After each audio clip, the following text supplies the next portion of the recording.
Okay, we are coming into the unit of money. So we are going to talk about using a scaffold of the hundreds chart to help support money concepts. So we're going to actually start with just kind of at the beginning of that unit. If you are working on the value of a collection of coins, you would certainly want to progress where you maybe start with pennies and then nickels and pennies and nickels and dimes and add them on slowly. But I have a collection of coins where all of the coins are included. And so the way that I can use the hundreds chart to support this is I could start with my quarter, knowing that the value is at 25. Find my next quarter, knowing that 2 quarters are worth 50. I could look for the next highest value coin, which I have as a dime, so I can get from 50 to 60. Take my nickels from 60 to 65, 65 to 70, and then I've got my pennies, 71, 72, 73, 74, 75, 76. So I had a collection of coins that totaled 76 cents in value. The power in this strategy as a teacher is looking to see where the students might be going wrong. Maybe it's a value of a coin that they're missing. Maybe it's in the skip counting.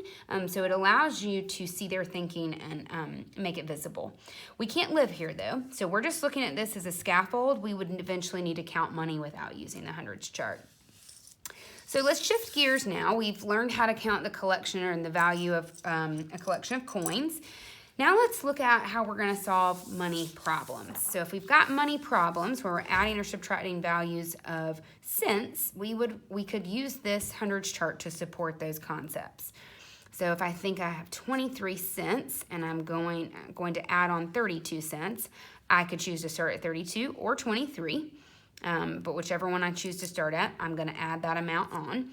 For this purpose, I'll start at 23, but 32 would be more efficient if I wanted to look at it that way. So from 23, if I'm going to move 32, a distance of 32, I know that's 3 tens and 2 ones.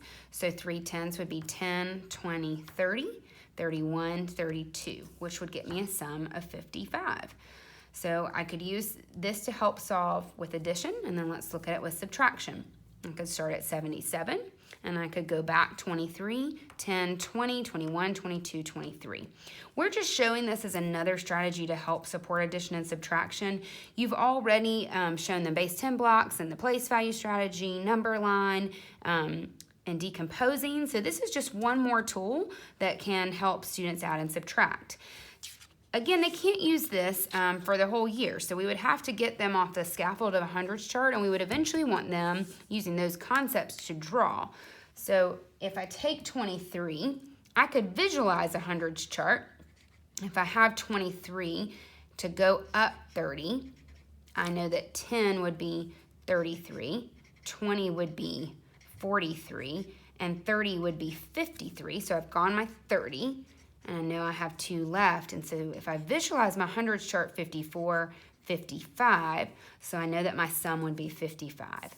The same idea could be true here. So eventually I could draw here as well, where I have 77, and if I go back 20, 67, 57, and I go back 3 more ones, 20 and 3, 56, 55, and 54. So 54 would be my difference. So hundreds chart is just another tool that you could use to facilitate some of your work with money and adding and subtracting through 100.